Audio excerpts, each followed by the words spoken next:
Viva Harsha గారు ఉన్నారు, ప్రసాద్ బెహ్రా గారు ఉన్నారు. కామెడీ వాళ్ళకి ఇచ్చేయండి, ఆ డిపార్ట్మెంట్ వాళ్ళు చూసుకుంటారు. ఓన్లీ ఎమోషన్స్ అంటే మూర్ఖుడు మళ్ళీ కామెడీ చేస్తే మీకు క్యారెక్టర్ పడిపోతుందండి. ఎందుకంటే ఒకడు అప్పటి వరకు స్ట్రిక్ట్గా ఉన్నాడు, ఆడు సడన్గా ఒక 2 జోకులు చేస్తే ఆడు మళ్ళీ ఒక క్యారెక్టర్ పెరగదండి. సో అందుకని వాడు ఎప్పుడు సీరియస్గా ఉంటాడు, వాడు చుట్టూ మాత్రం జరుగుతుంటుంది. అయితే దీంట్లోనే దీనికి ఒక చిన్న ఎక్స్టెన్షన్ ఏంటంటే, ఇప్పుడు మనం ఏదన్నా ఒక క్యారెక్టర్ తీసుకుంటే అంటే హీరో ఒక చిన్న నెగిటివ్ షేడ్లో ఉన్నప్పుడు ఏంటంటే ఫైనల్గా వచ్చేసరికి పాజిటివ్గా మార్చేస్తారు, ఎందుకంటే హీరో కింద చూపించాలి కాబట్టి ఎన్ని తీసుకున్నా.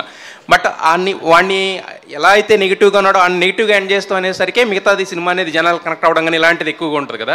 మరి దీంట్లో పాజిటివ్గా మార్చేస్తారా హీరోని, లేదంటే ఆ మూర్ఖుడు అలా మూర్ఖుడి కిందే మిగిలిపోతాడా? మొత్తం చెప్పమంటున్నాడు ఈయన మొత్తం.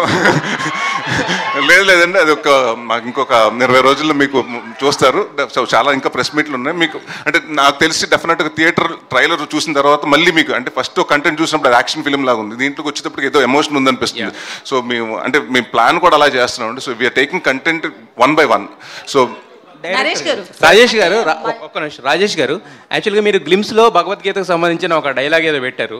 అయితే మీకు చాలా బెదిరింపులు వచ్చినాయి అని, ఆ డైలాగ్ తీస్తేనే కానీ సినిమా రిలీజ్ అవనేమో అని హిందూ సంఘాల నుంచి వీటి నుంచి బెదిరింపులు వచ్చినాయి అని అవి అన్నారు కదా. మరి ఆ ఇష్యూ షార్ట్ అయిందా, లేకపోతే ఏంటి, ఎలా జరుగుతుంది? నేను చెప్తాను సార్. అది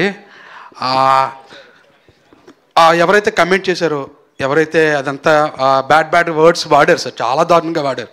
ట్విట్టర్లో కావచ్చు, కామెంట్స్లో కూడా చాలా దారుణంగా మాట్లాడారు. వాళ్ళందరూ బచ్చల మల్లే సార్, వాళ్ళందరూ బచ్చల మల్లే. ఎందుకంటే బచ్చల మల్లె ఎలాగైతే భగవద్గీత ప్లే అవుతుంటే వినరా అని పెడితే వినకుండా కట్ చేశాడు సార్.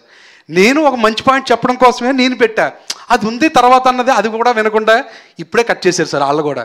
సో వాళ్ళ సినిమా చూసిన తర్వాత వాళ్ళే నాకు మళ్ళీ రీట్వీట్ చేస్తారు sir, sorry brother, issue short అయింది సార్. అది ఎందుకంటే నేను హిందూ సార్, నేను సనాతన ధర్మం అంటే నాకు ఇష్టం, నా కల్చర్ అంటే నాకు ఇష్టం. నేను పవన్ కళ్యాణ్ గారికి పెద్ద ఫ్యాన్ సార్. ఆయనే సనాతన ధర్మం గురించి అంత గొప్పగా చెప్తున్నప్పుడు నేను ఆయన ఫ్యాన్ సార్. ఆయన ఆయనే దేవుడు అనుకుంటాను నేను. సో ఆయన చెప్తున్నప్పుడు నేను విన్నా సార్. నేను హిందూ సార్, నేను ఆయన సార్ మూర్తి గారు అంటూ అన్నవరం టెంపుల్లో నేను ఇష్టమైగా సార్ పెట్టుకుంటాను. నేను తిరుపతి వెళ్ళాను సార్, తిరుపతి వెళ్ళి దర్శనం చేసుకుంటా. నేను పక్కా హిందూ సార్, వాళ్ళు కాదు నన్ను ఆ కమెంట్ చేసిన వాళ్ళు. ఎందుకంటే నేను చాలా రెస్పెక్ట్ ఇస్తాను సార్ నా ధర్మానికి, నా దేవుళ్ళకి, నా విధానాలకి, నా పద్ధతులకు నేను రెస్పెక్ట్ ఇస్తాను sir. I am proud to say I'm Hindu sir.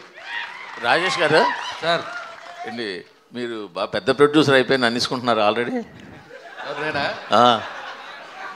చిన్న సినిమాలు తీసే చిన్న ప్రొడ్యూసర్ సార్ మీరు.